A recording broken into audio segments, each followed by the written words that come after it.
ሰላም ጤና ይስጥልን እጅጉን የተወደዳችሁና የተከበራችሁ የአዲስ ስፖርት ቤተሰቦቻችን እንደምን አላችሁልን? ከእናንተው ከሆነው ከአዲስ ስፖርት የዩቲዩብ ቻናላችን አዳዲስ ስፖርታዊ ጉዳዮችን ልናካፍላችሁ በዕለተ ሐሙስ የማለዳ ስፖርት የመረጃ ሰዓታችን በድጋሚ ተገናኘን። ስለምታደምጡን፣ ስለምትከታተሉን፣ ቆይታችሁን ከኛ ጋርም ስለምታደርጉ እጅጉን ከልብ አድርገን ነው የምናመሰግነው። በዛሬ ፕሮግራማችን እንደተለመደው በርከት ያሉ የዝውውር ጉዳዮችን እናነሳለን። ከማንቸስተር ዩናይትድ ጋር በተያያዘ በርከት ያሉ የዝውውር ጉዳዮች ያሉ፣ ኦሪዮል ሹዋሜኒን በድጋሚ ሊመለከቱ እንደሚችሉ የሚያሳዩ መረጃዎች ያሉ። እርግጥ ነው ተጫዋቹ ከሪያል ማድሪድ ጋር ኮንትራቱን ለማራዘም ስምምነት ላይ ደርሷል። ነገር ግን ዩናይትድ ተስፋ እንዳልቆረጠ የሚያሳዩ መረጃዎች አሉ። ሌሎችንም የዝውውር ጉዳዮች ከዩናይትድ ጋር በተያያዘ እናነሳለን። እንዲሁ አርሰናል ቤትም በርከት ያሉ ጉዳዮችን እናነሳለን። የዊሊያም ሳሊባ ጉዳትን ተከትሎ የተከላካይ ስፍራ ተጫዋች ለማስፈረም ጥረቶችን እያደረጉ ነው። የብሩኖ ጊማሬሽ የዝውውር ጉዳይ አለ። የክሪስቶስ ዞሊስ ዝውውር ዛሬ ይፋ ይደረጋል ተብሎ ይጠበቃል። ወይ ዛሬ ወይ ነገ ይፋ ይደረጋል ተብሎ ይታሰባል። እነዚህን ጉዳዮች እናነሳለን። ቼልሲም በዚህ የዝውውር መስኮት በጣም በንቃት እየተሳተፉ ከሚገኙ ክለቦች መካከል በቀዳሚነት የሚነሳው ክለቡ ነው ብሎ ማንሳት ይቻላል። አሌክስ ስኮትን ለማስፈረም አሁንም ትልቅ ጥረት እያደረገ እንደሚገኝ እየተገለጸ ነው። አሌሃንድሮ ጋርናቾ ወደ አስተን ቪላ ለማምራት እጅጉን መቃረቡን የሚያሳዩ ነገሮች ያሉ። ቼልሲ ቤትም በርከት ያሉ የዝውውር ጉዳዮችን እናነሳለን። ማንቸስተር ሲቲም እንዲሁ ከምናነሳቸው መካከል ነው። ሊቨርፑልም ማግነስ አክሌዮሼን ለማስፈረም ጥያቄ ማቅረቡ እየተነገረ ነው። ብራድሌይ ባርኮላንም የማስፈረም ትልቅ ተስፋ እንዳላቸው እየተነገረ ነው። በርከት ያሉ የዝውውር ጉዳዮችን በዛሬ ፕሮግራማችን እያነሳን ቆይታን እናደርጋለን። እስከ ፕሮግራማችን ፍጻሜ አብራችሁን እንድትቆዩ በአክብሮት ጋብዛለሁ። ቪዲዮአችንን ላይክ፣ ቻናላችንን ሰብስክራይብ እያደረጋችሁ ቆይታችሁን ከኛ ጋር አድርጉ። ከመሸጋገሪያ በኋላ በድጋሚ ተመልሰን እንገናኛለን። አብረን እንቆይ።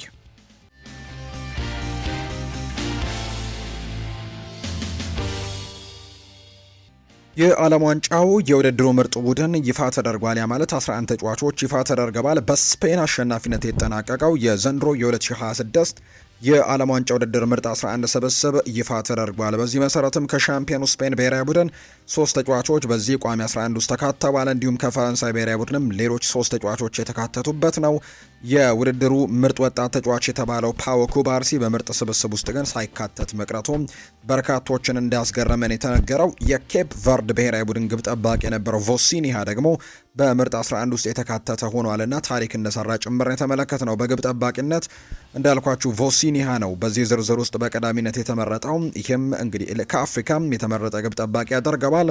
በተከላካይ ስፍራ ላይ በፔድሮ ፖሮ፣ ሊሳንድሮ ማርቲኔስ፣ ዳዮ ኦፓሚካኖ እና ማርኮ ኮሪያ እነዚህ በተከላካይ ስፍራ ላይ የተመረጡ ናቸው። በአማካይ ስፍራ ላይ ማይክል ሎሊሴ፣ ሮድሪ እና ጁድ ቤሊንጋም ተካተዋል። በአጥቂ መስመር ላይ ሶስቱ ከፍተኛ ግብ አስቆጣሪዎች ኬሊያን ኤምባፔ፣ ኤርሊንግ ብራውት ሃላንድ እና ሊዮኔል ሜሲ እነዚህ ተጫዋቾች በቋሚ 11 ውስጥ የተካተቱ ተጫዋቾች እንደሆኑ ነው የመረጃ ምንጮቹ ይፋ ያደረጉት። ለእናንተ ግን የውድድሩ ምርጥ ተጫዋቾች እነማን ነበሩ? የእናንተን ሀሳብ ልታጋሩን ትችላላችሁ።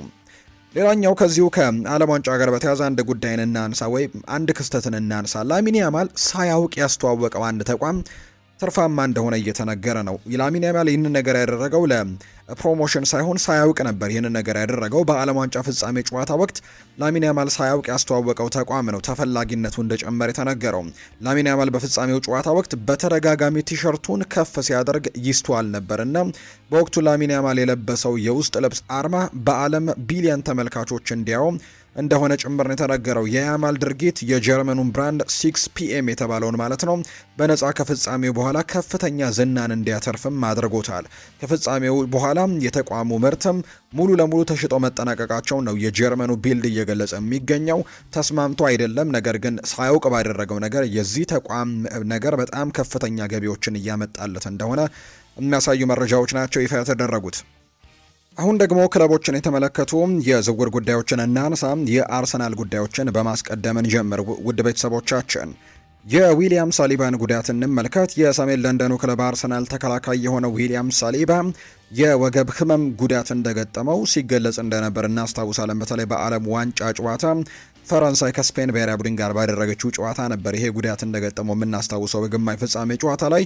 አሁን ላይ አርሰናል ባወጣው መግለጫ ዊሊያም ሳሊባ የወገብ ቀዶ ጥገና ግን እንደማያደርግ ነው አርሰናል በይፋ ያረጋገጠው። ይሁን እንጂ ፈረንሳዊው ተከላካይ ግን ዊሊያም ሳሊባ ለረጅም ጊዜ ከሜዳ እንደሚርቅ ግን ክለቡ አረጋግጧል። አሁን ላይ በደንብ ረፍቶችን ማድረግ እንዳለበትና ከጨዋታ መራቅ እንዳለበት ነው የተነገረው። ዊሊያም ሳሊባ ፈረንሳይ በስፔን በተሸነፈችበት የዓለም ዋንጫ የግማሽ ፍጻሜ ጨዋታ ነበር ተቀይሮ ወጥቶ ጉዳት ገጥሞት ተቀይሮ ወጥቶ የነበረውና ለረጅም ጊዜያቶች ረፍት ማድረግ እንዳለበት እየተገለጸ ይገኛል። አርሰናል ይህንን ተከትሎ በዛ ቦታ ላይ ተጫዋቾችን ለማምጣት ሙከራዎችን ያደርጋል ተብሎ ይታሰባል። ባለፉት ጥቂት ጊዜያት በተለይ የኤዝሬል ኮንሳን ጉዳይ በትልቁ ስንሰማ ነበር። አርሰናሎች ይህንን ተጫዋች በተከላካይ መስመራቸው ላይ ለማምጣት ጥረቶችን ሲያደርጉ እንደነበር ተመልክተናል። ሰሞኑን ደግሞ አንዳንድ የመረጃ ምንጮች አርሰናል ጆን ስቶንስን እየተመለከቱ እንዳለ ይፋ ተደርጓል። በቼልሲም የሚፈለግ ተጫዋች ነው። ነገር ግን ከቼልሲ ይልቅ አርሰናል በዚህ ተጫዋች ዝውውር ላይ እንደቀደመ የሚያሳዩ መረጃዎች አሉ። የሰሜን ለንደኑ ክለብ አርሰናል በክረምቱ የዝውውር መስኮት የመሃል ተከላካይ ለማስፈረም አቅዶ ነበር። አሁን ላይ ዊሊያም ሳሊባ መጎዳቱን ተከትሎ አርሰናሎች ቦታውን ለማጠናከር ቅድሚያ እንዲሰጡም አስገድዷቸዋል። ያለ ክለብ የሚገኘው ጆን ስቶንስ አርሰናል ኢላማ ካደረጓቸው ተከላካዮች መካከል እንደሚገኝ ነው የመረጃ ምንጩ ይፋ ያደረገው። የ32 ዓመቱ እንግሊዛዊ ጆን ስቶንስ ከማንቸስተር ሲቲ ጋር ከ10 ዓመታት በኋላ መለየቱ የሚታወስ ነው። አሰልጣኝ ሚኬል አርቴታ በማንቸስተር ሲቲ ቤት እንደነበሩ እናስታውሳለን። በፔፕ ጓርዲዮላ ምክትል ነበሩ አሰልጣኝ ሚኬል አርቴታና ያኔ ከተጫዋቹ ጋር አብሮ መስራታቸው የሚታወስ ነው። አርሰናሎች በተጨማሪም የአስተን ቪላውን ኤዝሬል ኮንሳኒ ይመለከታሉ። ነገር ግን አሁን ላይ ጆን ስቶንስ በጣም ጥሩ አማራጭ ሊሆንላቸው ይችላል። ዊሊያም ሳሊባ ከጉዳት እስኪመለስ ድረስ ጆን ስቶንስ የእሱን ቦታ ሸፍኖ መጫወት ይችላል። ከዛ ውጭ ሌሎችም በመሀል ተከላካይነት ቦታ ላይ መጫወት የሚችሉ ሌሎች ተጫዋቾች እንዳሏቸው ይታወቃልና አርሰናሎች የጆን ስቶንስን ጉዳይ ሊመለከቱ ይችላሉ። በነፃ ዝውውርም ሊያስፈርሙት እንደሚችሉ የሚጠቁሙ መረጃዎች ናቸው የወጡት። አርሰናል ስለ ያን ዲዮማንዴ ሁኔታ ምርመራዎችን እያደረጉ እንደሆነ ይፋ ተደርጓል። ይሄ ጥልቅ ጥናት እንደሆነ እየተገለጸ ነው። ይህም ደግሞ አርሰናል በቡድን ውስጥ ያለውን የግራ ክንፍ ለማጠናከር በሚያስችል መልኩ ስምምነት ለመፈራረምም ስለመቻላቸው አማራጮችን እየተመለከቱ እንደሚገኝ ነው የፉትቦል ለንደን መረጃ ይፋ እያደረገ የሚገኘውና አርሰናል የያን ዲዮማንድ ፈላጊ እንደሆነ የሚያሳዩ መረጃዎች በተደጋጋሚ ሲወጡ ተመልክተናል። እሱን ለማስፈረምም ጥረቶችን ያደርጋሉ ተብሎ ይታሰባል። ቤን ጃኮብስ እንደሚናገረው ከሆነ ምንም ጥያቄ የለውም ያን ዲዮማንድ የመጀመሪያ ምርጫው ፓሪስ ሰን ዠርሜንን መቀላቀል ነው። የ5 ዓመታት ውልም ቀርቦለታል በፓሪስ ሰን ዠርሜን ቤት። እንዲሁም ደግሞ ተጫዋቹ በግራም በቀኝ መስመር እንደሚጫወት ቢታወቅም ብዙውን ደቂቃ ግን በቀኝ መስመር በኩል ነው መጫወትን ምርጫው እንደሚያደርግ የሚነገረው። አርሰናል ከሚፈልገው መስመር በተቃራኒ ማለት ነው። አርሰናል በግራው መስመር ላይ መጫወት የሚችልን ተጫዋች ነው እያፈላለገ የሚገኘው። ነገር ግን ይሄ ተጫዋች ሁለቱንም ቦታዎች ላይ መጫወት እንደሚችል ቢታመንም የእሱ ግን ፌቨራይት የሚባለው ቦታ ግን በቀኝ በኩል መጫወትን ምርጫው እንደሚያደርግ ነው ቤን ጃኮብስ የተናገረው። ከዛ ይልቅ ደግሞ እንዲሁ ፓሪስ ሰን ዠርሜንም ይህንን ተጫዋች ለማስፈረም ጥረቶችን እያደረገ እንዳለና ተጫዋቹን ፒኤስጂን መቀላቀል እንደሚፈልግ የሚያሳዩ መረጃዎች ደግሞ በተደጋጋሚ እየወጡ ይገኛሉ። ሌላኛው አርሰናል ተከላካይ ለማስፈረም ፍላጎቶችን እያጠናከረ እንደሆነ ይፋ እየተደረገ ይገኛል። ተጨማሪ ስምምነቶችንም ለማድረግ መስራቱን አሁንም ቀጥሏል ብሏል ሳይመን ኮሊንግስ ሲናገር። ከዛ ውጭ ግን አርሰናል ከተከላካይ ስፍራ ተጫዋቾች በተጨማሪ ግን የመሀል ሜዳ ተጫዋችና የአጥቂ መስመር ተጫዋችም ለማስፈረም ትልቅ ጥረቶችን እያደረገ ነው። ያው በመሀል ሜዳ ላይ ሲነሳም ቀድሞ ስሙ የሚነሳው የብሩኖ ጉማሬሽ የዝውውር ጉዳይ ነው። እስካሁን በአርሰናል ቤት እልባት ያላገኘ ዝውውር እንደሆነ ይታወቃል። ለረጅም ጊዜያቶች አርሰናል ከዚህ ተጫዋች ጋር ስማቸው መነሳታቸው አሁንም እየቀጠለ ነው የሚገኘው።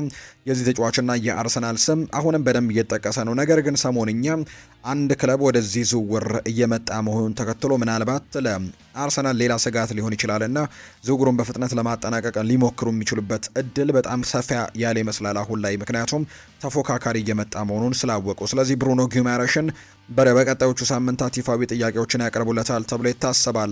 ስካይ ስፖርት ላይ አንድ የመረጃ ምንጭ እንደተናገረው ከሆነ ብሩኖ ጉማሬሽ በእርግጠኝነት ወደ አርሰናል መሄድ እንደሚፈልግ የተረጋገጠ ጉዳይ ነው። ይህንን ለኒውካስል ዩናይትድ ራሱ ግልጽ አድርጎ ነግሯቸዋል። አርሰናል ፈጥኖ ትክክለኛ እርምጃ እንደሚወስድ ነው የሚጠብቀው።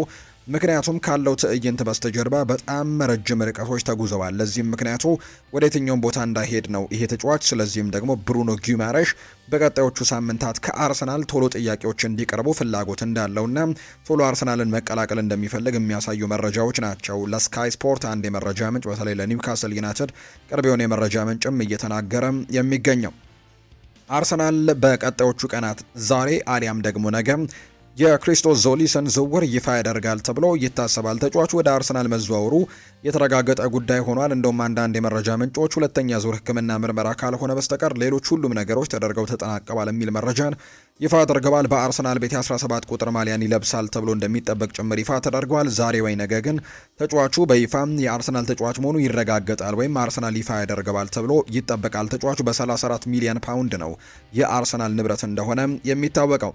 የአርሰናሉ ሌጀንድ የሆነው ኢያን ራይት ስለ ሁሊያን አልቫሬዝ ዝውውር አንዳንድ ጉዳዮችን አጋርቷል። በተለይ ለአርሰናሎች ጠንካራ ማሳሰቢያን እንደሰጠ ነው የተነገረው። አርሰናሎች ተጫዋቾችን አስገድዶ ወደ ክለቡ የሚያመጣበት ታሪክና ባህል እንደሌለው ይገልጻል ኢያን ራይት። በተለይም በቅርብ ዓመታት ክለቡ በዚህ አይነት አስገዳጅ መንገድ ሰርቶ እንደማያውቅና አሁንም ሊደግመው እንደማይገባ ጭምር ነው የሚናገረው። አንድ ተጫዋች መምጣት ካልፈለገ ሊያስገድዱት በጭራሽ አይገባም ሲልም ነው የተናገረው። ሁሊያን አልቫሬዝ ወደ ኤምሬትስ ማምራት እንደማይፈልግና ሌላ ክለብ እንደሚመርጥ በግልጽ ካሳወቀ ውሳኔውን ማክበር እንደሚገባ፣ ክለቡ አሁንም ዝውውሩን እውን ለማድረግ ግፊቱን መቀጠል አግባብ እንዳልሆነ ጭምር ይናገራል። አርሰናል ለዝውውሩ 50 ሚሊዮን ፓውንድ እንዲሁም ቪክተር ዮኬሬሽን አሳልፎ ለመስጠት እየተደራደረ መሆኑ ቢሰማም ተጫዋቹ በክለቡ ፕሮጀክት ካላመነበትና ካልተማረከ ግፊት ማብዛቱ ምንም ትርጉም እንደሌለው ነው ኢያን ራይት የሚናገረው። እንደ አርሰናል ያለ ታላቅ ክለብ ማሊያውን ለብሶ ለመጫወት ክለቡ የሚፈልግና ክለቡንም በመቀላቀሉ የሚጓጓ ተጫዋች ላይ ማተኮር እንዳለበት ነው ያሳሰበው። አሸናፊና ጠንካራ የመልበሻ ቤት የሚገነባው በግፊት የመጡ ተጫዋቾች ሳይሆኑ በክለቡ ፍቅር በታወሩ ተጫዋቾች መሆኑን አጽንኦት ሰጥቷል። ኢያን ራይት ይህንን ጠንካራና እውነተኛ አስተያየት የሰጠውም እንደ አንድ የክለቡ ሌጀንድ ብቻ ሳይሆን ክለቡንም አርሰናልን እንደሚወድና እንደሚቆረቆር ደጋፊ በመሆኑ ጭምር እንደሆነ ነው እየተናገረ እንደሚገኝ ዘገባዎቹ የጠቆሙትና ከሁሊያን አልቫሬዝ ዝውውር ጋር በተያያዘ ይህንን ጉዳይ እያጋራ እንደሚገኝ ነው የመረጃ ምንጮቹ ይፋ እያደረጉ የሚገኙት። የማንቸስተር ዩናይትድ ጉዳዮችንም ወደ እናንተ እናደርስ። የቀድሞው የማንቸስተር ዩናይትድ ተጫዋች የሆነው ዌስ ብራውን በተከላካይ ስፍራ ላይ ታስታውሱታላቸው።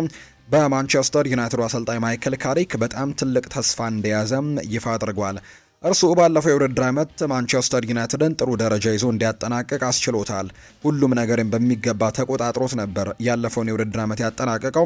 በተጫዋችነት ዘመኑ ብዙ ነገሮችን አሳይቷል። በአሰልጣኝነት ጊዜውም ይህንን እንደሚያስቀጥል ተስፋ አድርጋለሁ ብለዋል ዌስ ብራውን ሲናገር። አሁን ካስፈረምናቸው ተጫዋቾች ጋር በቀጣዩ የውድድር ዓመት ጥሩ ነገሮችን እንደምናይ ተስፋ አድርጋለሁ። በተለይ በአሰልጣኝ ማይክል ካሪክ በጣም ተስፋ አድርጋለሁ። በሚቀጥለው የውድድር ዓመት ይህንን ቡድን ልክ እንደ አምናው የመጨረሻው ሲዝን ላይ ወይም ደግሞ ከሁለተኛው ጀምሮ ሩበን አሞሪም ከተሰናበተ በኋላ ጀምሮ ነበር ይህንን ክለብ ይዞት የነበረውና ያኔ እንዳደረገው ቡድኑን በትክክል መቆጣጠር እንደሚችልና በሚቀጥለው የውድድር ዓመትም ይህንን ነገር በደንብ ማድረግ እንደሚችል ተስፋ አደርጋለሁ ሲል ነው ዌስ ብራውን ሀሳቡን እየሰጠ የሚገኘው። ከዝውውር ጉዳዮች ጋር በተያያዘ ማንቸስተር ዩናይትድ ቤት ካነሳን ያው ሊነሳ የሚችለው የአማካይ ስፍራ እንደሆነ ይታወቃል። እስካሁን 2 ዝውውሮችን ያደርገዋል። በቀጣይ የትኞቹን ተጫዋቾች ለማስፈረም ጥረቶችን እያደረጉ ነው? በማንቸስተር ዩናይትድ በኩል የሚጠበቀው ጥያቄ ነው። ዩናይትዶች በዚህ ክረምት የዝውውር መስኮት በአስገራሚ መልኩ 3ኛ የአማካይ ስፍራ ተጫዋች ለማስፈረም ነው አሁንም በትልቁ በገበያው ላይ እየተንቀሳቀሱ እንዳለ የሚነገረው። የአንድሬ ሳንቶስ ዩሪ ተለማንስ ዝውውርን አጠናቀዋል። ዩናይትዶች ተጨማሪ የመሃል ሜዳ ተጫዋች ግን አሁንም በእጃቸው ለማስገባት ነው በሙሉ ኃይላቸው ዝውውሩ ላይ በንቃት እየተሳተፉ እንዳለ የመረጃ ምንጮቹ እየጠቆሙ የሚገኙት። ቲም ቶክ የተባለ የመረጃ ምንጭ ባወጣው መረጃ መሰረትም ዩናይትዶች አሁንም በዝርዝራቸው ውስጥ ወይም ደግሞ ቀጣይ 3ኛ ዝውውር ለማድረግ በሚያስቧቸው ዝርዝር ውስጥ 6 ያክል ዝውውር ተጫዋቾች እንደያዙ እየተነገረ ነው። ሁሉንም ተጫዋቾች ያልጠቀሰም ይሄ መረጃ ምንጭ፣ ነገር ግን ማኑ ኮኔ፣ አሌክስ ስኮት እና ካርሎስ ባሌባ በዚህ ክለብ ውስጥ በፍላጎት ዝርዝር ውስጥ ከሚገኙ ተጫዋቾች መካከል እንዳሉበት ግን ይናገራል። በተጨማሪም ግን የማንቸስተር ዩናይትድ ባለስልጣናት ባለፉት ጥቂት ቀናት 2 ፈረንሳዊያን ተጫዋቾችንም እንዲሁ ለማነጋገር ማድሪድ ከተማ መክተማቸውን የሚያሳዩ ነገሮችን ተመልክተናል። እነዚህ 2 ተጫዋቾች ኦሪዮል ሹዋሜኒ እና ኤድዋርዶ ካማቪንጋ ናቸው። እነዚህን 2 ተጫዋቾች በሙሉ ስለ እነዚህ ተጫዋቾች ለመጠየቅም ወደ ማድሪድ ከተማ አቅንተው እንደነበር የሚጠቁሙ መረጃዎችን ይፋ አድርጓል። ኦሪዮል ሹዋሜኒን ሁኔታ አሁንም ሙሉ በሙሉ ችላ እንዳላሉት ነው የተነገረው። ይህን አማካይ ማስፈረም ሂደቱ ከምልመላው ጀምሮ በስፖርቲንግ ዳይሬክተሩ ጄሰን ዊልኮክስም እየተመራ እንዳለ ጭምር የተነገረው። በማንቸስተር ዩናይትድ የዝውውር እቅድ ውስጥ ኦሪዮል ሹዋሜኒ እንደ ዋነኛና ተስማሚ አማካይ ተደርጎ መታየቱም ከአሁን ቀደምም እየተነገረ ነው። የተጫዋቹ የአመራር ብቃት፣ ከፍተኛ የብቃት ደረጃ፣ ዓለም አቀፍ ተሞክሮ እንዲሁም በመከላከሉ ረገድ ያለው ጥቅም ደግሞ ተደማምሮ ፍጹም ምርጫ እንዲሆን ያስችለዋል ተብሎ ነው የሚጠበቀው። በተለይም ከካርሎስ ካሴሜሮ መልቀቅ በኋላ ክፍተቱን ሊሸፍን የሚችል ተመራጭ ተጫዋች ተደርጎ ይቆጠራል። ይሁን እንጂ ዋናው መሰናክል ግን ኦሪዮል ሹዋሜኒ ከሪያል ማድሪድ ጋር አዲስ ውል መፈራረሙ ነው። ስምምነቱ ሙሉ ለሙሉ የተጠናቀቀ ሲሆን ሁሉም አስፈላጊ ሰነዶች ተፈራርመዋል። ይፋ አልተደረገም፣ ነገር ግን ሁሉ ነገር ያበቃለት ስምምነት እንደሆነ ተናግረዋል። በተጨማሪም ጆዜ ሞሪኒዮ ሹዋሜኒን በክለቡ ማቆየት ከፍተኛ ፍላጎት እንዳለውና ለእቅዱም ቁልፍ ተጫዋች አድርጎ እንደሚቆጥረው ነው የተነገረው። በአጠቃላይ በአሁኑ ሰዓት ግን የተጫዋች ሁኔታ ግልጽ መሆኑንና ሹዋሜኒ በማድሪድ ሊቆይ እንደሚችል ይታመናል ሲል ነው ፋብሪዚዮ ሮማኖ እየተናገረ የሚገኘው። ነገር ግን ማንቸስተር ዩናይትዶችን የልብ እንዲሰጥ ያደረጋቸው ወይም ደግሞ ተስፋ እንዳይቆርጡ በዚህ ተጫዋች ዝውውር ላይ እንዲያደረጋቸው ነገር አሁን ሪያል ማድሪድ የማንቸስተር ሲቲውን ሮድሪን ለማስፈረም በጣም በትልቁ ጥረት እያደረገ መሆኑን ተከትሎ ነው። ሮድሪ የሚፈርም ከሆነ የኦሪዮል ሹዋሜኒ የጨዋታ እድሎች ሊገደቡ የሚችሉበት እድል በጣም ሰፋ ይላል ተብሎ ይታሰባልና በዚህ ምክንያት ማንቸስተር ዩናይትድ አሁንም ተስፋ አለ፣ አሁንም ደግሞ ይህንን ተጫዋች የማስፈረም እድሉ አለ ብሎ እንዲያስብ አድርጎታል ይላል ሳሙኤል ሎሃረስት ባወጣው መረጃ። ምንም እንኳን ሹዋሜኒ በሪያል ማድሪድ ውሉን ለማራዘም ተስማምቷል የሚሉ ዘገባዎች ቢኖሩም ነገር ግን እስካሁን ይፋ አልሆነምና ለዚህም ዩናይትድ በሹዋሜኒ ላይ አሁንም ፍላጎቶችን እንደቀጠለ ነው። ሞሪኒዮ ተጫዋቹን ለማቆየት ቢያቅድም ስፔን የዓለም ዋንጫን ካሸነፈች በኋላ ግን ሮድሪ ወደ ሪያል ማድሪድ ያቀናል የሚሉ ወሬዎች መበራከታቸው ቹዋሜኒ ሊለቅ እንዲችል ያደርገዋል የሚል ግምቶች ናቸው ያሉት። ቹዋሜኒ ዩናይትድ በሚመርጠው የእድሜ ክልል ውስጥ ያለ ተጫዋች ነው። ከ22 እስከ 26 ባሉ የእድሜ ክልል ውስጥ ማምጣት ይመርጣል ማንቸስተር ዩናይትድ። ያም የሚያካትት እንግዲህ ይህም ተጫዋች በዛ የእድሜ ክልል ውስጥ ያለ ተጫዋች ተደርጎ ነው የሚቆጠረው። ከዛ ውጭ ደግሞ ንጹህ 6 ቁጥር አማካይ ተደርጎም ነው የሚቆጠረው። ታዲያ ዩናይትድ ከዚህ ክረምት ደግሞ አንድ ትልቅ ዝውውርን መፈጸም የሚያስችል የፋይናንስ አቅም ያላቸው ሲሆን ሹዋሜኒ በፕሪሚየር ሊግ የሚጫወቱ ተጫዋቾችን ያክል ከፍተኛ የዝውውር ክፍያም እንደማይጠየቅበት ጭምር ነው የሚታመነው። ምንም እንኳን እስከ 2028 የሚያቆይ ኮንትራት ቢኖረውም ዩናይትድ ግን ለዝውውሩ መጨረሻ ላይ የተጫዋቹን ፍላጎትን ማሳየቱ ምክንያታዊ ይሆናል ተብሎ እንደሚታሰብ ነው ሳሙኤል ሎሃረስት መረጃውን እያጋራ የሚገኘው። ማንቸስተር ዩናይትዶች አርቺ ብራውንን በኢላማነት እንደያዙት እየተነገረ ነው። እንደ ቲም ቶክ የመረጃ ምንጭ ዘገባ ከሆነ ማንቸስተር ዩናይትድ የፌነርባቼውን የግራ መስመር ተከላካይ አርቺ ብራውንን እንደ አዲስ የዝውውር ኢላማ አድርጎ መለየቱ ነው እየተነገረ የሚገኘው። በተጨማሪም ቼልሲም ተጫዋቹን በቅርበት እንደሚከታተለውና ሁኔታውን በትኩረት እየተከታተለ እንደሚገኝ ጭምር የሚያሳይ መረጃ ነው ቲም ቶክ ይፋ እያደረገ የሚገኘው። ዌይን ማርክ ሩኒ ከምንጊዜም ምርጦች አንዱ ነው ብሎታል። ሃሪ ማጓየር ነው ይህንን ሀሳብ የሰጠው። እንግሊዛዊው ተከላካይ ሃሪ ማጓየር በእስካሁኑ የተጫዋችነት ዘመኑ የፈተነው የአጥቂ ተጫዋች ማን እንደሆነ ለቀረበለት ጥያቄ ዌይን ሩኒ ሲል ነው ምላሹን የሰጠው። ሩኒ እጅጉን በጣም አስቸጋሪ የሆነ ተጫዋች ነው፣ ለተከላካዮች በጣም አስቸጋሪ እንደነበር ትዝ ይለኛል ሲል ነው ሃሪ ማጓየር ጨምሮ የሚናገረው። እርሱ ከምንጊዜም ምርጦች አንደኛው ነው ሲልም ጭምር ተደምጧል። ሃሪ ማጓየር ይቀጥልና እርሱ በተቃራኒ ሆኖ በመፋለሜ ኩራት ይሰማኛል በማለትም ይናገራል። ሃሪ ማጓየር ይህንን ሀሳቡን የሰጠው ካሴሜሮ ኢንተር ማያሚን ተቀላቅሏል። የአሜሪካን ሜጀር ሊግ ሶከሩ ክለብ ኢንተር ማያሚ ብራዚላዊውን አማካይ ካሴሜሮን ማስፈረሙን በይፋ አስታውቋል። ከማንቸስተር ዩናይትድ ጋር በቅርቡ የተለያየው ካሴሜሮ ኢንተር ማያሚን በነፃ ዝውውር መቀላቀሉ ይፋ ተደርጓል። ካሴሜሮ በኢንተር ማያሚ የ5 ቁጥር ማሊያን ይለብሳል ተብሎ ይጠበቃል። በጣም ጥሩ ጊዜያቶችንም በዚህ ክለብ ሊያሳልፍ እንደሚችል ይታመናልና በቀጣይ ጊዜያትም በዚህ ክለብ ውስጥ እንደሚጫወትና ከሊዮኔል ሜሲ ጋር መጫወትም እንደሚችል ጭምር ተረጋግጧል። ከዚህ በፊት ከሌሎቹ በዚህ ዘመን ሁለት ሌጀንዶች በአጠቃላይ በእግር ኳስ ታሪክም ከታዩ ምርጥ ተጫዋቾች መካከል ከሆኑት ክሪስቲያኖ ሮናልዶና ኔይማር ጁኒየር ጋር ከኔይማር ጋር በብራዚል ብሔራዊ ቡድን ከክሪስቲያኖ ሮናልዶ ጋር ደግሞ በዩናይትድ እና በሪያል ማድሪድ አብሮ መጫወታቸው ይታወሳል። አሁን ከሊዮኔል ሜሲ ጋር በኢንተር ማያሚ በጋራ እንደሚጫወቱ ነው የመረጃ ምንጮቹ ይፋ እያደረጉ የሚገኙት። የቼልሲን ጉዳዮች የምንንገራቸው አስተን ቪላ ጋርናቾን ለማስፈረም ተስማምቷል። አስተን ቪላ አሌሃንድሮ ጋርናቾን ከቼልሲ በውሰት ውል ለማስፈረም ከስምምነት መድረሳቸውን የተነገረው። አስተን ቪላ ተጫዋቹን የመግዛት ግዴታ ባካተተም የውሰት ውል እንደሚያስፈርሙት ነው የተረጋገጠው። አሌሃንድሮ ጋርናቾ የሕክምና ምርመራውን ለማድረግ ያመራ ሲሆን ሙሉ ደግሞ ቋሚ ሊሆን የ4 ዓመታት ኮንትራት ለመፈረምም ተስማምቷል። ያው ቋሚ አይደለም፣ ነገር ግን የውሰት ስምምነትን የተስማሙት ነገር ግን ቋሚ መሆን የሚችል አይነት ስምምነት እንደተፈራረሙ የሚያሳዩ ነገሮች ያሉ። አስተን ቪላ ጋርናቾን በቋሚነት ከማስፈረም ይልቅ የመግዛት ግዴታን ባካተተ ውሰት ውል ነበር ያስፈረመው። ይሄ የሆነው አስተን ቪላና ቼልሲ የአውሮፓ እግር ኳስ ማህበርን ለማታለል ተመሳጥረው መሆኑን የሚያሳዩ መረጃዎች ግን እየወጡ ነው። ዩኤፋ ሁለት ክለቦች በ45 ቀናት ውስጥ በቋሚነት ተጫዋችን ከሸጡና ከገዙ እንደ ልውውጥ አድርጎ እንደሚመዘግብ ነው የተነገረው። አስተን ቪላ ከቀናት በፊት ሞርጋን ሮጀርስን ለቸልሲ በ117 ሚሊዮን ፓውንድ መሸጣቸው ይታወሳል። ይህ ማለት አስተን ቪላ ጋርናቾን በቋሚነት ካስፈረመ ዩኤፋ ሲመዘግበው ከሮጀርስ ሽያጭ ትርፍ ላይ እንደሚቀነስባቸው ነው የተነገረው። አስተን ቪላ የጋርናቾን ዝውውር በቋሚነት ካደረገ ዩኤፋ ጉዳዩን ሊከታተልና ስለ መጭበርበሩም ሊያጣራ እንደሚችል የሚያሳዩ ነገሮች ያሉ። በአጠቃላይ ግን አስተን ቪላ ይህንን ተጫዋች ማስፈረሙን ይፋ እንዳደረገ ነው የመረጃ ምንጩም ይፋ ያደረገው።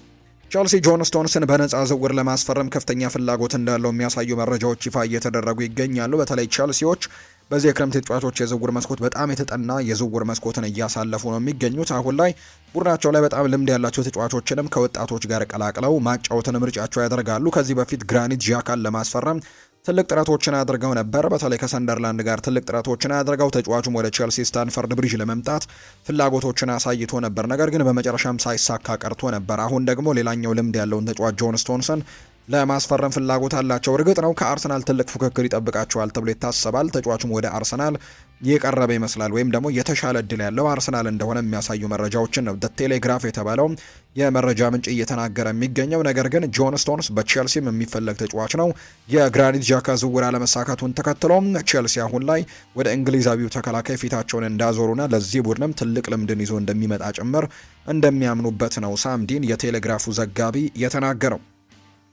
ፋብሪዚዮ ሮማኖ ይናገራል። ቸልሲ ባለፉት 24 እና 48 ሰዓታት ውስጥ ስለ አሌክስ ስኮት መረጃ የጠየቀ ቢሆንም ቦርንመዝ ግን ተጫዋቹን ለሽያጭ እንዳልቀረበና በሩን ሙሉ በሙሉ የተዘጋ መሆኑን ግልጽ አድርገውለታል የሚል መረጃ ይፋ እየተደረገ ነው። እንደ ፋብሪዚዮ ሮማኖ መረጃ ቸልሲ ግን አሁንም የተዘጋውንም በር ቢሆን ለማንኳኳት ጥረቶችን እያደረገ እንደሚገኝና የቦርንመዝን ሀሳብም ለማስቀየር ትልቅ ጥረቶችን እያደረጉ እንደሚገኝ የሚያሳዩ መረጃዎችን ነው ፋብሪዚዮ ሮማኖ ይፋ እያደረገ የሚገኘው።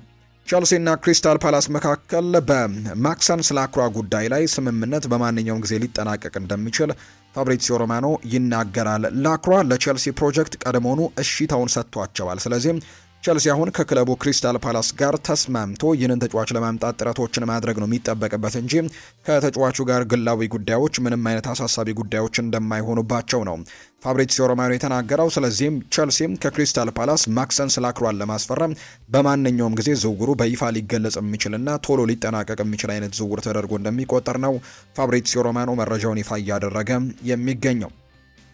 አስተን ቪላ ኒኮላ ጃክሰንን በቋሚነት ማስፈረም ስለሚቻልበት ሁኔታ አማራጮችን እየገመገመ ነው። ተጫዋቹ በኡናይ ኤምሪ የሚደነቅ ተጫዋች ነው ብለዋል። ዘ አትሌቲክ የሚያወጣው መረጃ እንደሚያሳየው ከዚህ በፊት የተጫዋች በስፔን ላሊጋ በነበረበት ጊዜ በቪያሪያል ከኡናይ ኤምሪ ጋር በጋራ መስራቱ የሚታወስ ነው። ከዛ በኋላ ነበር እሱ ወደ ቼልሲ እንደመጣም የምናስታውሰውና በቼልሲ ቤት በተለይ መጀመሪያዎቹ አካባቢዎች ላይ ተደጋጋሚ የጎል እድሎችን ያመክናል እንጂ ጥሩ ነገሮችን ማሳየት የሚችል አይነት ተጫዋች፣ ተስፋ ያለው ተጫዋች ተደርጎ ይቆጠር ነበር። ነገር ግን ከአሰልጣኝ ኤንዞ ማሬስ ጋር በፈጠረው ሰጥ አገባ ምክንያት በክለቡ እንዳይቆይ ሆኖ ወደ ባየር ሚኒክ በውሰት አምርቶ ነበር። በባየር ሚኒክም የሃሪኬን ተጠባባቂ ሆኖ ጊዜያቶችን አሳልፏል። በቋሚነት የማስፈረም እድላቸውንም ባየር ሚኒኮች የመጠቀም ፍላጎት አለማሳየታቸውን ተከትሎ በዚህ ክረምት ወደ ቼልሲ ተመልሷል። አሰልጣኝ ቻቪ አሎንዞ ግን ተጫዋቹ ከመሸጡ በፊት በፕሪሲዝን መሞከር እንደሚፈልጉ የሚያሳዩ ነገሮች አሉ። በቼልሲ ቤት ከሊያም ዴላፕ አሊያም ከኒኮላ ጃክሰን አንዳቸው ክለቡን ለቀው መውጣታቸው አይቀሬ እንደሆነ እየተነገረ ነው። በፕሪሲዝኑ ግን ኒኮላ ጃክሰንን መሞከር ይፈልጋል ተብሏል ቻቪ አሎንዞ። ነገር ግን አስተን ቪላዎች በተለይ በአሰልጣኝ ኡናይ ኤምሪ የሚደነቀውን ተጫዋች ኒኮላ ጃክሰንን ለማስፈረም ግን ጥረቶችን ያደርጋሉ ተብሎ ይታሰባል። አስተን ቪላ በኒኮላ ጃክሰን ጉዳይ ከቼልሲ ጋር አሁንም በግንኙነት ላይ ናቸው። ቼልሲ ለዝውውሩ አረንጓዴ መብራት ይሰጥ እንደሆነ ወይም ደግሞ አይሸጥም እንደሚላቸው ከሆነ በቀጣይ የሚታይ ይሆናል ተብሎ ነው የሚጠበቀው። በቼልሲና በአስተን ቪላ መካከል ግን አሁን ሰሞንኛ በዝውውር ገበያዎች ላይ ጥሩ ግንኙነት እንዳላቸው የሚያሳዩ መረጃዎች ነው በተደጋጋሚ እየተመለከትን የምንገኘው። ሞርጋን ሮጀርስ ዝውውሩ መፈጸሙን እናስታውሳለን ከአስተን ቪላ ወደ ቼልሲ። እንዲሁ ደግሞ ትላንትና የአሌሃንድሮ ጋርናቾ ከቼልሲ ወደ አስተን ቪላ ዝውውሩ መደረጉ የሚታወስ ነውና ጥሩ ዝውውሮችን እርስ በርስ እየተደራረጉ ይገኛሉ። ስለዚህ ኒኮላ ጃክሰንም ምናልባት ወደ አስተን ቪላ የማምራት እድሎች ሊኖሩት ይችላሉ። ምናልባት በፕሪሲዝኑ ላይ ቻቪ አሎንዞ ተመልክቶ ጥሩ ነገሮችን ከተመለከተበት በክለቡ እንዲቆይ ውሳኔውን ካላሳለፈ በስተቀር እንግዲህ ሊሸጥ የሚችልበት እድሉ ሰፋ ያለ እንደሆነ የሚጠቁሙ መረጃዎችን ነው እየተመለከተን የምንገኘው። የማንቸስተር ሲቲን ጉዳዮች የምንንገራችሁ። ሲቲ የተጫዋቹን ውል ሊያራዘም መቃረቡ እየተነገረ ነው። ማንቸስተር ሲቲ የአብዲኮድር ኩሳኖቭን እና የጀረሚ ዶኩን ኮንትራት ለማራዘም ነው መስማማታቸው እየተገለጸ የሚገኘው። ትላንትና የፊል ፎደንን ኮንትራት ማራዘማቸውን እናስታውሳለን። አሁን ደግሞ የአብዲኮድር ኩሳኖቭን እና የጀረሚ ዶኩን ኮንትራት ለማራዘም መስማማታቸው ይፋ እየተደረገ ይገኛል። የ22 ዓመቱ ተከላካይ ኩሳኖቭ ማንቸስተር ሲቲ ካሉት ምርጥ ተከላካዮች መካከል አንደኛው ሆኖ እንደሚታይ ነው በርካቶች የሚያነሱት። በተለይ ባለፈው የውድድር ዓመትም ለቡድኑ በጣም ወሳኝ ግልጋሎቶችን ሲሰጥ የነበረ ተጫዋች ተደርጎ ይቆጠራል በበርካቶች። ስለዚህ ተጫዋች አሁንም ምርጥነቱን ያስቀጥላል ተብሎ ይታሰባል። ከዛ ውጭ ደግሞ ለዚህ ቡድን ወሳኝ ተጫዋቹን አሁንም መሆኑን ያሳያል ተብሎ ይታሰባልና ኮንትራት የተሰጠውን በዛ ምክንያት እንደሆነ የተነገረው። ሌላኛው ጄሮሚ ዶኩ በበኩሉ በክለቡ በቆየባቸው 3 ዓመታትም በእያንዳንዱ ከ40 በላይ ጨዋታዎችን በማድረግ ጥሩ ግልጋሎትን ለዚህ ክለብ እየሰጠ ነው። ኩሳኖቭ በክለቡ ባሳየው ጥሩ አቋም ምክንያት አዲስ ኮንትራት እንደቀረበለት ሲነገር ሁለቱም ተጫዋቾች ኮንትራታቸውን እስከ 2031 ድረስ እንደሚያራዝሙ የሚያሳዩ መረጃዎች ናቸው ይፋ የተደረጉት። ትናንትና ኮንትራቱን ያራዘመው ፊል ፎደን እንደሆነ በይፋ ተገልጿል። እኔ ለማንቸስተር ሲቲ መጫወት ብቻ ነው የምፈልገው፣ ይህንን ማሊያ መልበስም ሁልጊዜም ክብር ነው ሲልም ጭምር ተናግሯል። ፊል ፎደን ትናንትና ኮንትራቱን ካራዘመ በኋላ ነው ይህንን ሀሳብ እየሰጠ የሚገኘው። ፊል ፎደን ይቀጥልና እንግዲህ በጣም ጓጉቻ ያለው ሲል ይናገራል። ከዚህ በፊት 3 ዋንጫዎችን ባሳካንበት የውድድር ዘመን ከኤንዞ ማሬስካ ጋር ሰርቼ ያለው ከዛ ውጪ እሱ ድንቅ ነበር። እናም በእያንዳንዱ ትንንሽ ነገር ላይ ሳይቀር ያለው አመለካከት አስደናቂ ነው። አሁን ላይ አብረን ስንሰራ ምን ያክል ጥሩ አሰልጣኝ እንደሆነ መረዳት ይቻላል። በሱ ስር ለመጫወትና ነገሮችን እንዴት እንደሚሄዱ ለማሳየትም በጣም ጓጉቻ ያለው ሲል ፊል ፎደን ከፊርማው በኋላም ስለ ኤንዞ ማሬስካ ይናገራል። ኤንዞ ማሬስካ በጣም ጥሩና ትሁት ሰው ነው። ወደ እሱ ደግሞ ሄደህ ልታናግረው ትችላለህ። ከዛም ደግሞ እሱ አንተን ያግዝሃል። ሁሉም ነገር በጣም አስደሳች ነው። እሱ ኳስን ተቆጣጥሮ መጫወት ይወዳል። ይሄ ደግሞ ለእኔ አጨዋወትም በጣም ተስማሚ ይመስለኛል። በአጨዋወቴ ላይም የተሻሉ ነገሮችን ይጨምርልኛል ብዬም ተስፋ አደርጋለሁ ሲልም ጭምር ነው ፊል ፎደን ስለ አዲሱ አሰልጣኝ ኤንዞ ማሬስካም የተናገረው።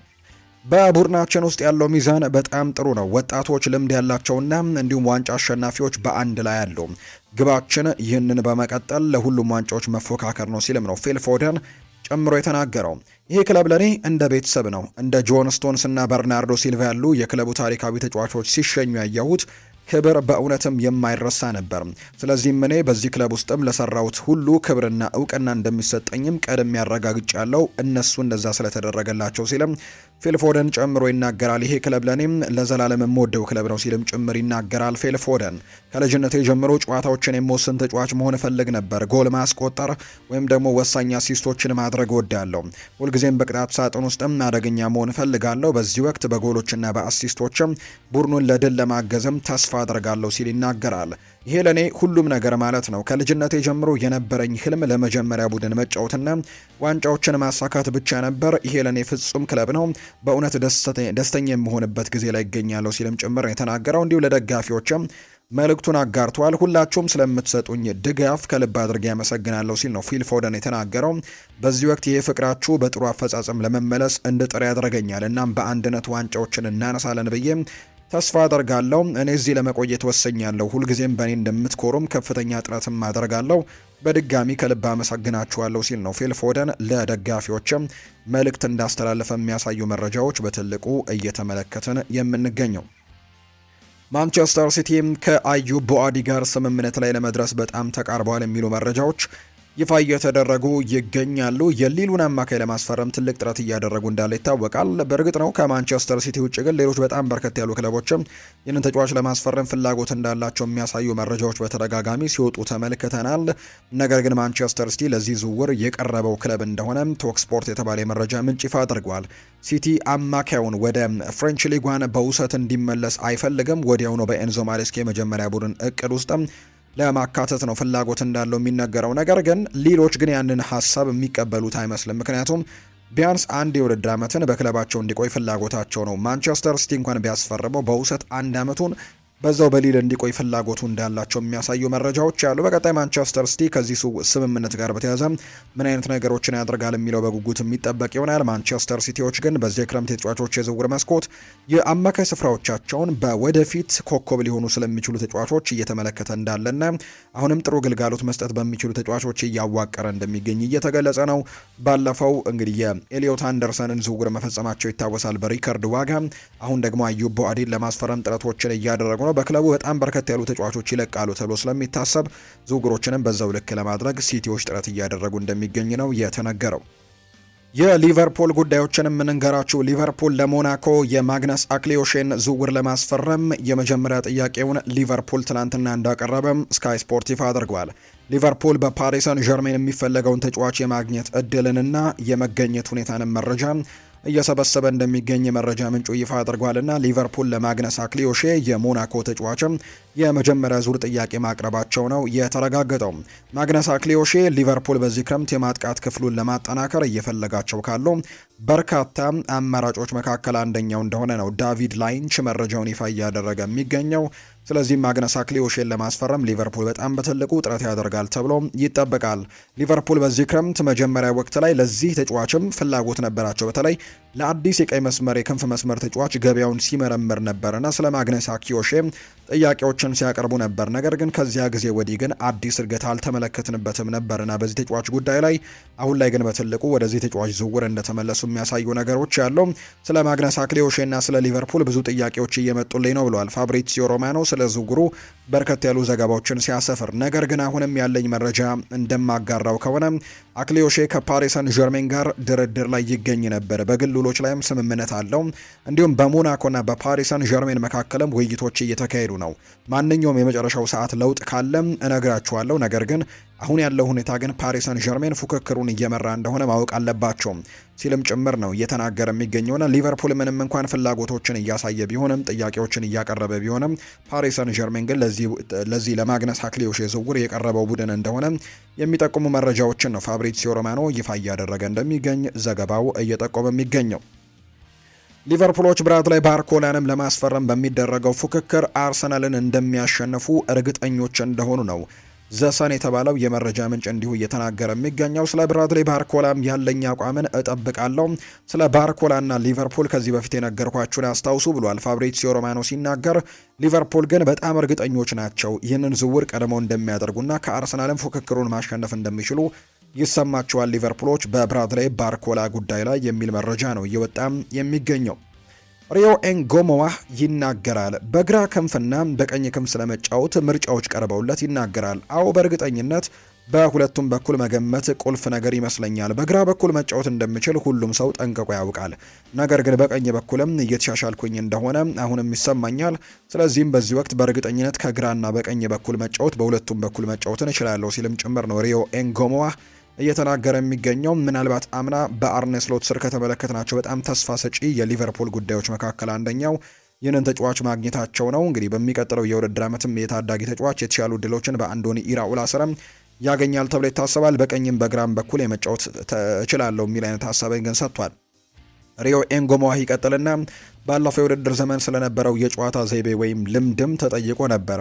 ሁሉም የቡድን አጋሮቼ፣ ሁሉም ተጫዋቾች በውድድር ዘመኑ በሙሉ ከኔ ጋር ነበሩ፣ አግዘውኛል። ምክንያቱም መጀመሪያ ወጣት ተጫዋች ስለሆንኩኝ አሁን ላይ ግን እንደነሱ እንደ አንዱ አድርገው እንደሚያዩኝ ይሰማኛል። ምንም እንኳን ገና ወጣት በሆነም እንደ ወጣት ተጫዋች ቢያስቡም እንደነርሱ ግን አድርገው ነው አሁን ላይ የሚመለከቱኝ ብዬ አስባለሁ። ባለፈው የውድድር ዘመን በጣም ጥሩ ነበር። በግልጽ ከቡድኑ እይታ አንጻርም ባይሆንም ባለፈው የውድድር ዘመን ብዙ ተሞክሮችን አግኝቻለሁ እና ብዙ ልምዶችንም ያገኘሁበት የውድድር ዓመት ነበር ሲልም ጭምር ነው ሪዮ ኤንጎሞ ሀሳቡን የሰጠው። ይቀጥልና ስለ ሊቨርፑል ደጋፊዎችም አንዳንድ እንዲሁ ሀሳቦችን አጋርተዋል። ደጋፊዎቹ ለእኛ የሚሰጡን ድጋፍ አስደናቂ ነበር። ለእኔ በዓለም ላይ ያሉ ምርጥ ደጋፊዎች ናቸው። ያለምንም ጥርጥርና ያለምንም ነገር እወዳቸዋለሁ። ቡድኑን ይወዱታልና ሁልጊዜም ወደ ጨዋታ ሲኖርም ሲመለከቱ እንግዲህ ሊመለከቱ ይመጣሉ። ሌሎች እንዲሁም በተመሳሳይ እኔን ይደግፉኛል። ስለዚህም በዚህ በጣም አመስጋኝ ነኝ። የክለቡ ደጋፊዎች በጣም ልዩ ናቸው ሲልም ጭምር ይናገራል። በአንፊልድ መጫወት እጅግ በጣም ልዩ ድባብ አለው። በአንፊልድ ሲጫወትም እጅግ አስደናቂ ነገሮችን እየተመለከትኩኝ ይገኛለሁ። ለዚህ ክለብ ደጋፊዎች ግን ከልብ አድርጌ ላመሰግናቸው እወዳለሁ። እንደምወዳችሁም ልታውቁ ይገባል ሲልም ጭምር ነው ታዳጊው ተጫዋች ሪዮ ኤንጎሞ ለሊቨርፑል ደጋፊዎችም ያለውን መልእክት ያጋራው። በሚቀጥለው የውድድር ዓመት የተሻሉ የጨዋታ ደቂቃዎችን እንደሚያገኝ ተስፋ እንደሚያደርግና በሚቀጥለው የውድድር ዓመት ይህንን ደጋፊ ለማስደሰትም ጥረት እንደሚያደርግ ጭምር ነው ይሄው ተጫዋች እየተናገረ ያለው።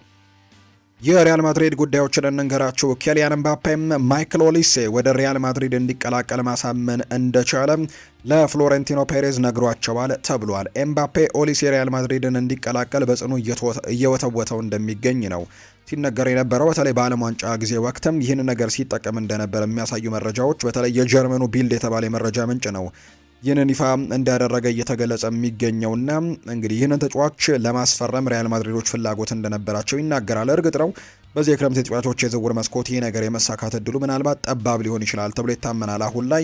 ምክንያቱም ባየር ሚኒክ በጭራሽ ይህንን ተጫዋች የመልቀቅ ፍላጎት የለውም። በዛ ላይ ደግሞ በጣም ሪከርድ የሚባሉ ገንዘቦችን ነው ከዚህ ተጫዋች እየጠየቀ የሚገኘው። ኤምባፔ ግን ተጫዋቹን ማሳመን እንደቻለ ግን ይናገራል። በዓለም ዋንጫው ወቅት ኤምባፔ በየቀኑ ኦሊሴን ለማሳመን ሲጥር የነበረ ሲሆን ሁለቱ በክለቦቹ በሪያል ማድሪድ ውስጥም በሜዳ ላይ ምን ያክል በጥሩ ሁኔታ መጣመር እንደሚችሉ ሲያስረዳው ነበር። ሪያል ማድሪድ እሱን እንደሚፈልገው ለኦሊሴ ያረጋግጦለታል። በተጨማሪም ኤምባፔም ስለ ማድሪድ ሕይወት፣ ስለ ልዩ ሬስቶራንቶች፣ ስለ ሞቃታማው የአየር ሁኔታ በከፍተኛ አድናቆትም ሲነግረው እንደነበር ነው ቢልድ የተባለ የመረጃ ምንጭ ይፋ እያደረገ የሚገኘው። በቀጣይ ውሳኔዎች ይወሰናሉ ተብሎ ይታሰባል።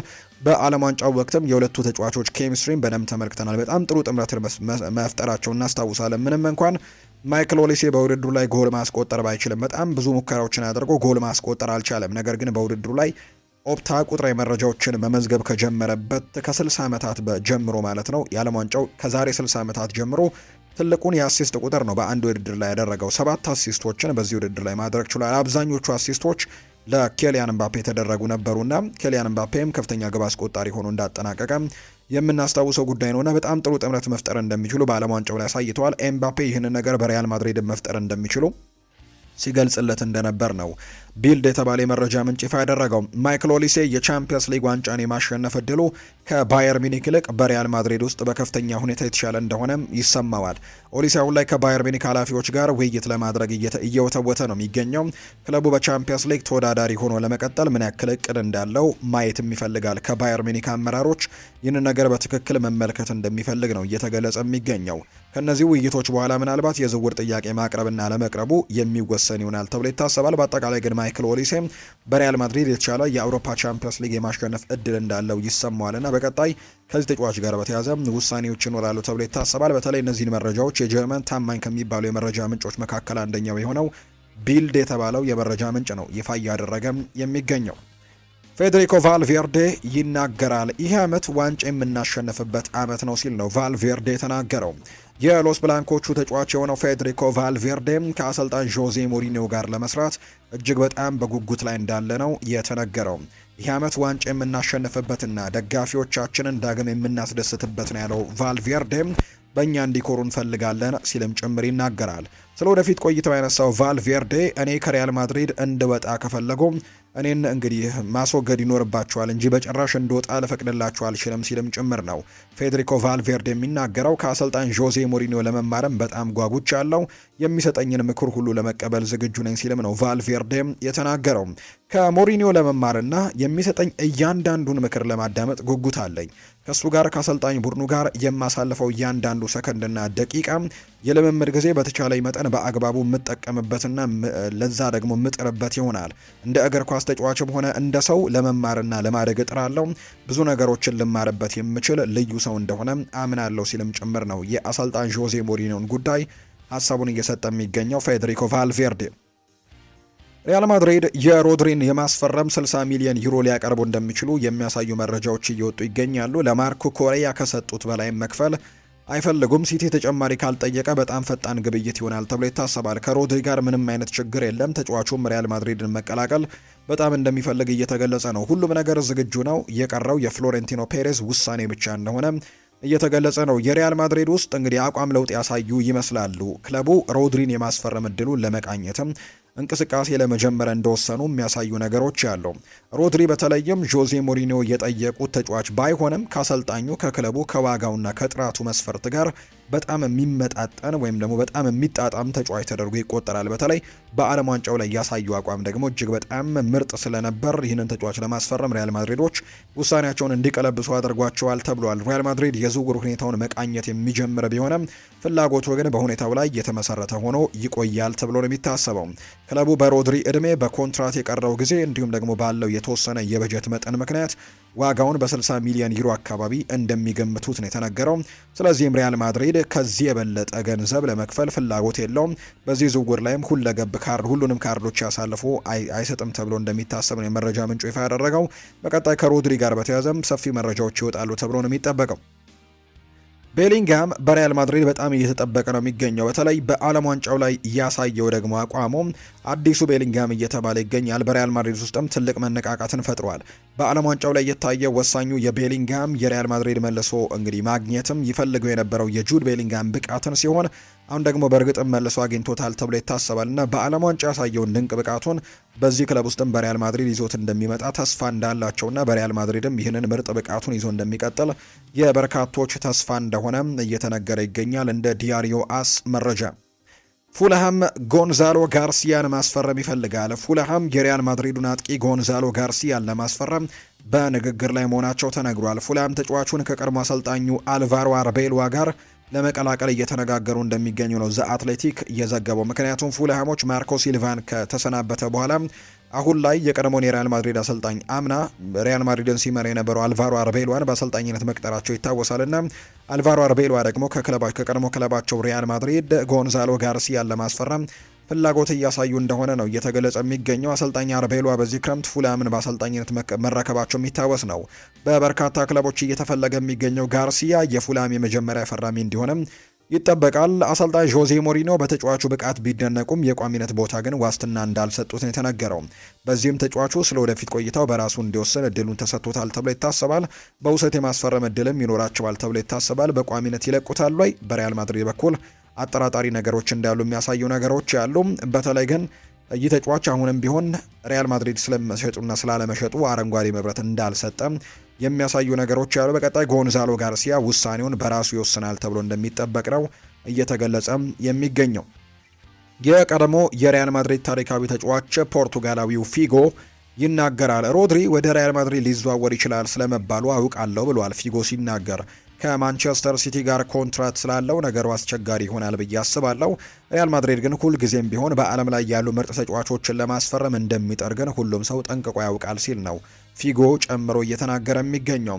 የባሎንዶር አሸናፊ ማን መሆን አለበት የሚል ጥያቄም ቀርቦለት ነበር። የዘንድሮን የባሎንዶር ሽልማት በተመለከተ በርካቶች በጣም የተለያዩ አይነት ሀሳቦችን እየሰጡ ይገኛሉ። በጣም አውትሻይን ያደረገ ተጫዋችን አልተመለከትንም የሚል አይነት ሀሳቦች ያነሳሉ። በዓለም ዋንጫው ላይ እንግዲህ የስፔን ብሔራዊ ቡድን ሻምፒዮን ሆናለች እና በዚህ ጉዳይ ላይ በእጩነት የቀረቡ አሉ። ለምሳሌ ሮድሪ፣ ላሚን ያማልም በእጩነት ከስፔን ብሔራዊ ቡድን ዓለም ዋንጫን ማሸነፋቸውን ተከትሎ የተሻለ እድል አላቸው የሚሉ አይነት ሀሳቦች ሲነሱ እንሰማለን። ኤምባፔ በዓለም ዋንጫው ላይ ያስመለከተውን አቋም ተመልክተውን በርካቶች እሱንም ያጩታል። ከዛ ውጭ ደግሞ ፓሪስ ሰን ዠርሜን የአውሮፓ ቻምፒየንስ ሊግ አሸናፊ እንደነበሩ ይታወሳልና በርካቶች የተለያዩ አይነት ሀሳቦችን እየሰጡ ነው። የፊጎ ሀሳብ ደግሞ የባሎንዶር ውድድሩ ምናልባት በሮድሪ በኬሊያን ምባፔ በቪቲኒህና በዴዜሬ ዱዌ መካከል የሚደረግ ይመስለኛል ሲል ነው ሉዊስ ፊጎ የዘንድሮን የባሎንዶር ሽልማት በተመለከተ ሀሳቡን እየሰጠ የሚገኘው። እናንተስ ውድ ቤተሰቦቻችን ግን ከዘንድሮ የባሎንዶር ሽልማት ጋር በተያያዘ ምን አይነት ሀሳብ አላችሁ? የዘንድሮን የባሎንዶር ሽልማት ማን ሊያሸንፍ ይችላል? ግምቶቻችሁን ኮሜንት ቦክስ ላይ ልታጋሩን ትችላላችሁ። ሌላኛው ከሪያል ማድሪድ ጋር በተያዘም ጥያቄ ቀርቦለት ነበር። ፊጎ ሲናገር አሁን ላይ ለሪያል ማድሪድ በጣም አስፈላጊው ነገር ከሁለት ያለምንም ዋንጫ ካለፉበት የውድድር ዘመናት በኋላ ወደ ዋንጫ ስኬት መመለስ ይኖርባቸዋል ብዬ አስባለሁ ሲልም ጭምር ነው የተናገረው። ሉዊስ ፊጎ ነው ይህንን ሀሳብ እየሰጠ የሚገኘው። ሌላኛው አንድ ጉዳይን እናንሳ። እንግዲህ በ22 ዓመቱ 7 ክለቦችን የቀያየረውን ተጫዋች እንመልከት። የቀድሞ የአስተን ቪላ አጥቂ የሆነው ጆን ዱራን የፖርቱጋሉን ክለብ ቤኔፊካን ለአንድ ዓመት በሚቆየው ውሰት ውል መቀላቀሉን እናስታውሳለን እና በጣም ተስፈኛ ከሚባሉ ተጫዋቾች መካከል አንደኛው ነበር በአስተን ቪላ በነበረበት ጊዜ። ነገር ግን ከዛ በኋላ ያደረጋቸው ውሳኔዎች ግን የተጫዋቹን የእግር ኳስ ሕይወት ሙሉ ለሙሉ የቀየሩ ናቸው ብለው በርካቶች ያምናሉ። ጆን ዱራን የሳዑዲ አረቢያውን ክለብ አልናስርን በመልቀቅ ነበር ወደ ቤኔፊካም እንዲሁ ያመራው። ከዛ በፊት ወደ ቱርክ ክለብ ማምራቱ የምናስታውሰው ነው። ወደ ሌሎች ክለቦችም እንዲሁ አምርቶ ነበር። በውሰት ነበር እነዛን ጊዜያቶች ያሳለፈውና የፖርቱጋሉ ክለብ ቤኔፊካ ለ22 ዓመቱ ተጫዋች ግን 7ኛ ክለቡ እንደሆነ እየተነገረ ነው። ቤኔፊካ ለዚህ የውሰት ውልም ለሳዑዲ አረቢያው ክለብ 5.19 ሚሊዮን ፓውንድ እንደሚከፍል የሚያሳዩ መረጃዎች ያሉ። በ25 ሚሊዮን ፓውንድ የዝውውር ሂሳብ ተጫዋቹን ቋሚ ማድረግ አማራጭም እንደተቀመጠበት ጭምር ይነገራል። ኮሎምቢያዊው ተጫዋች በሀገሩ ቡድን እንግዲህ ኤንቪጋዶ የተባለ የፕሮፌሽናል ተጫዋችነት መንገዱን የጀመረ ሲሆን ከዛ በኋላ ቺካጎ ፋየር፣ አስተን ቪላ፣ አልናስር፣ ፌነርባቼ፣ ዜኒት ሴንት ፒተርስበርግ ከዚህ ቀደም የተጫወተባቸው ቡድኖች እንደሆኑ እየተነገረ ነው። ልብ በሉ እድሜው ገና 22 ነው።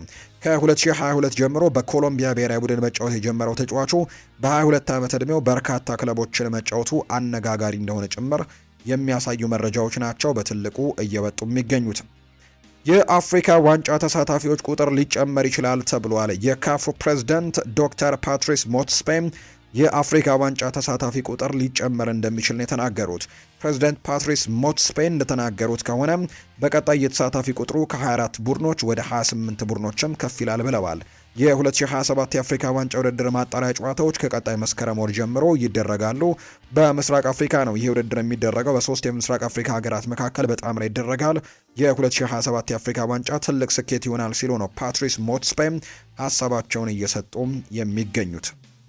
የተወደዳችሁና የተከበራችሁ ቤተሰቦቻችን ለዛሬ ያዝንላችሁ አዳዲስ ስፖርታዊ ጉዳዮቻችን እነዚህን ይመስላሉ። ስላደመጣችሁን፣ ስለተከታተላችሁን፣ ቆይታችሁንም ከኛ ጋር ስላደረጋችሁ እጅግ ከልብ አድርገን ነው የምናመሰግነው። ፉአድ ባህሩ የተለያዩ የዝውውር ጉዳዮችን ያካፈልንበትን የዛሬ ፕሮግራም እየመራው ቆይታን አድርግ ያለው ከእናንተ ጋር የተለያዩ ስፖርታዊ ጉዳዮችን የተለያዩ አዳዲስ መረጃዎችን ወደ እናንተ ስናደርስ ቆይታን አድርገናል። የተለያዩ ሀሳቦችን ያነሳንበት ፕሮግራማችን የዛሬው ይህንን ይመስል ነበር።